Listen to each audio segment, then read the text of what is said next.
Well, here we are, out driving the Mahindra. I've been doing a lot of that the last 12 months. And I've been reading your comments too on my YouTube test, so you need to be aware, I think, of what I'm trying to do here. It's a little bit of a mission, I guess, but I can see four-wheel driving, the four-wheel driving I love, you know, the stuff I've done the last 30 years in old green trucks, it's changing rapidly. One of the things that's changing is the old solid axle trucks, you know, the 60s and the 80s and the 105s, they're starting to become collector's pieces. They're starting to get very expensive, and if they're any good, people don't want to take them out and bash them around quite as much as they used to. I've spent most of the last 35 years driving old Toyotas, but like everyone else, I'm sort of forced into this juncture now where, you know, I'm getting a bit old to punch the old trucks around, especially the long distances, especially if I want the handbrake to come along with me. So I started looking for an alternative. I found the Mahindra. West Point were becoming a Mahindra dealer, and I thought, you know what, this might be the answer. And here we are, 12 months later, a lot of Ks on this particular unit. It's going back before long, and I love it more than the first day I drove it. And I liked it then, for a whole lot of really good reasons. Here we are banging along a third-rate sealed country road, lovely and quiet. I could hear the radio if I wanted to, I could make a phone call, I can fold down my armrest, and I can tell you I'm a lot more comfortable than a whole lot of quite expensive four-wheel drives. I really enjoy driving it. Good flexible power, great gearbox. I love the 6-speeder, even though I know a lot of people are hanging out for an automatic version. There's one of those coming, I think. But even the motor has really a power that doesn't show up on paper. You know what I mean? It's not a massive engine. It's just got this lovely ability to roll on the torque through the mid-ranges. Then we've got just the solidness of the construction, you know? Full chassis, great big CVs, a lovely back axle, just beautiful. The transfer case, the gearbox, it is all good engineering, good solid stuff. It's got a locking rear diff. And there are times when that automatic locking rear diff just kicks you out of places that the others would get stuck in. So for me, that's a bit of a major win right from the start. I would prefer a locker I could switch on and off, but the one in these things is fantastic. It works in low range. It comes on automatically in low range, under 30 kilometres an hour if you have a traction issue. And to be quite honest, that's 95% of when you're going to be using a rear locker. I never got a chance to try it down a slow, long, wet hill or something.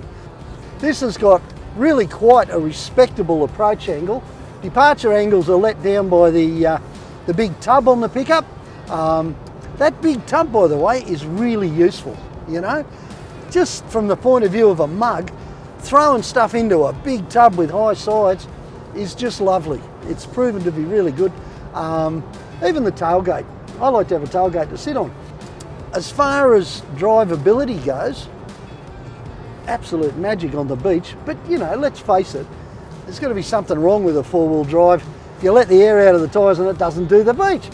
However, the Mahindra had a whole lot of things going for it there, which are the sort of things it's got going for it as a tough off-roader.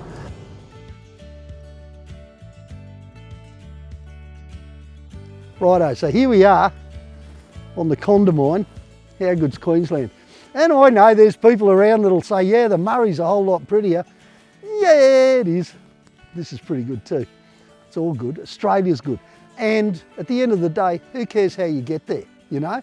Although I've got to say, I'm going to get a whole lot more places in this than a whole lot of other dual cabs out there, just through the locking diff, the chassis, and a few other things, the dust tightness of the vehicle, the quality of the manufacture.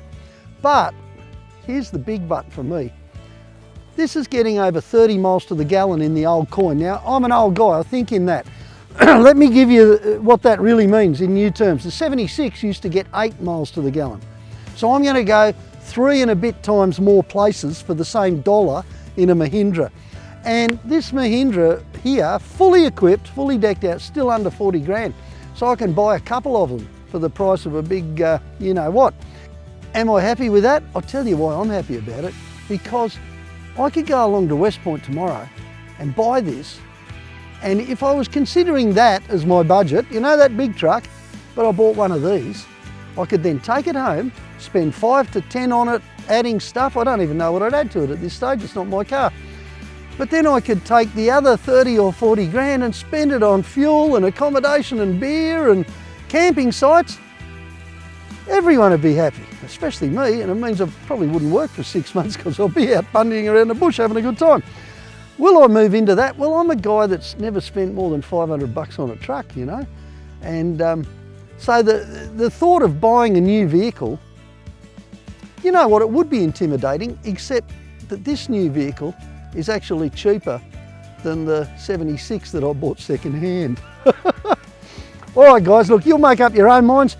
People like things, people don't like things. When I saw the Mahindras had solid backing, when I saw that, you know, Mahindra, the Indian company itself had decided to distribute in Australia, and knowing how well they do things overseas, because I've seen it, I figured this is good. And then West Point got involved. That's even better, okay? This is, what we're seeing here is an establishment of a new brand, a really solid brand in Australia. Watch out. They've got some exciting other vehicles coming through that'll blow your mind. But in the meantime, go and test drive a Mahindra. Go and have a yarn to my mates at West Point or something like that, because by crikey, you know, you could be very pleasantly surprised. I know I am.